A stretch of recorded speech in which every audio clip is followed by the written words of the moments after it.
Hello and welcome. Now we have very strict rules about what is and what is not allowed on our track.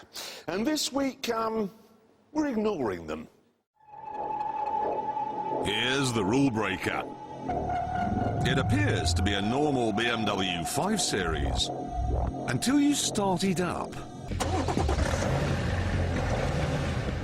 Yes, Lucifer has come to our little world of milk and petrol. For the first time ever, we have a diesel on our track. Why? Well, BMW say that the diesel engine in this car is not just more economical than the equivalent petrol engines, but more powerful as well.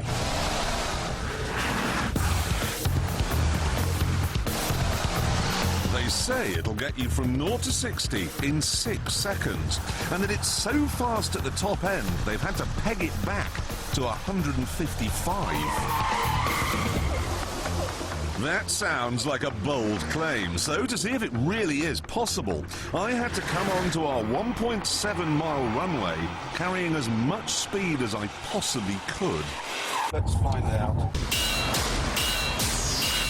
Yes, that's so much we've lost the camera. That's got it. On at 50 miles an hour, foot hard down. It doesn't feel electric, but it is relentless. 95, 100. That Jag diesel I drove around the Nürburgring, all the power from that came in one big lump, and then we were out of revs at 4,000. This revs right up to 5,000. 120! 125, come on, come on, come on, come on, come on, come on, come on. Come on, that's 140, come on! 145 miles an hour. I'm running out of runway.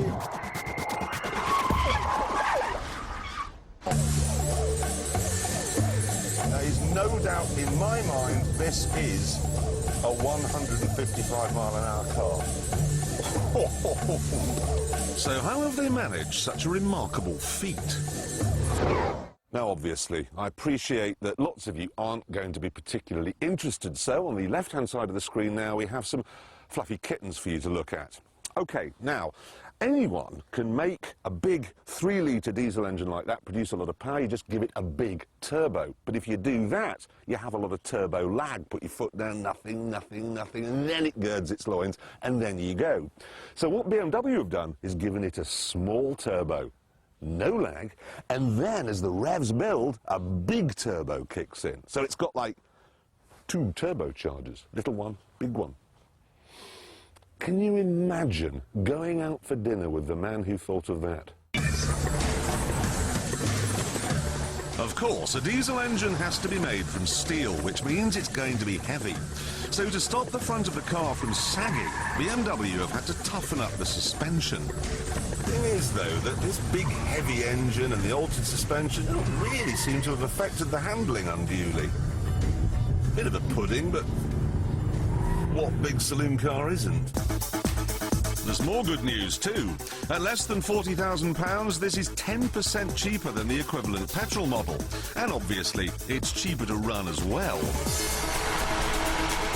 After half a day and 100 miles on the track, we found it had done 12 miles to the gallon. I know that sounds terrible, but out here doing this, it's not bad at all. And then there's the question of noise. At 70 miles an hour, a petrol-powered V8 5 Series BMW, and I know because I've tested this, is producing 70 decibels. So using this health and safety-ometer here, let's find out how noisy the diesel is, okay? Let's just build it up to 70. I'm going to have to shut up now to get a reading. Here we go. That's amazing. It's only 66 decibels. This is actually a little bit quieter. The news just keeps getting better and better. The 535D is cheaper to buy than the petrol version, cheaper to run, quieter, and so far as I can tell, just as competent in the bends. But now it's time to answer the big one. Round our track, could this new diesel keep up with its petrol-powered brother? And this is the full banana. the 4.5-litre V8. So, what do we think? The petrol car has more brake horsepower, it's a little bit lighter, and it has the Stig at the wheel. The diesel will have me at the wheel, but it has 416 torques. That's 80 more torques than this has. It's actually 50 more than you get from a Ferrari 360. Here we go.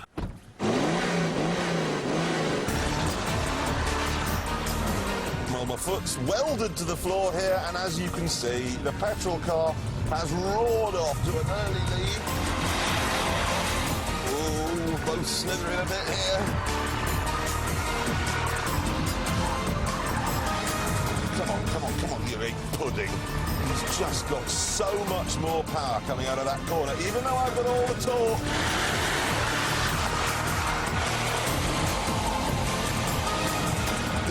Nearly got him there, though. Oh, he's gone a bit wide there. He'll get through on the inside. Come on, come on! Whoa, fishtailing, I don't need that.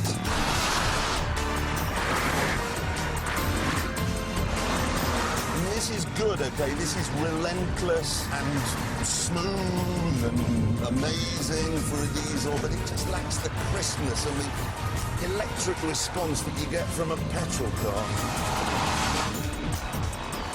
And so, is the new diesel really as fast as the V8?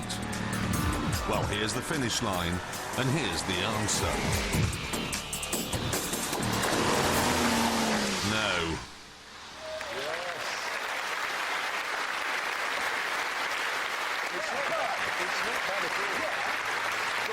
Hang on, did you really say 12 miles to the gallon then? I did. In a diesel? Yes. Right. The track is a thirsty place. And remember the Ford GT? Yes. 4 miles to the That's gallon. true. And a new record was set the other day with the Mitsubishi Evo 8, the FQ400. Yeah. 3.6 miles to the gallon. Ouch. 3.6. Yeah.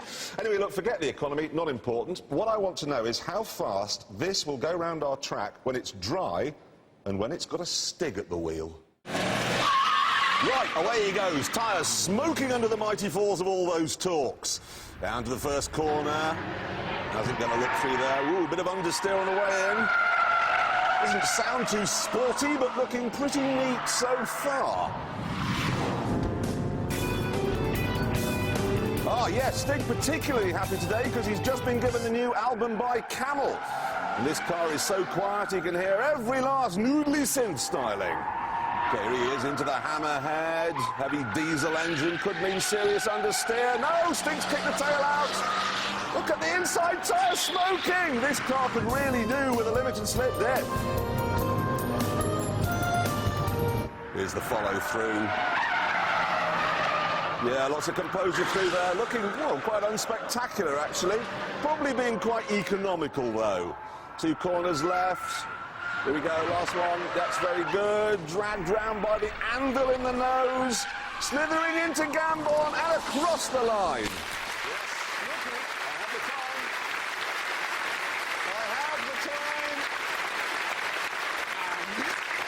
Yes, I have the time here, and it is 1 minute 31.8. Hey, that's very good. That's the same as a Nissan 350, that thing you like, that Datsun with a Renault engine. It's a very nice same car. as a Mazda RX-8. A diesel is faster than a Focus RS. I am now officially going to shoot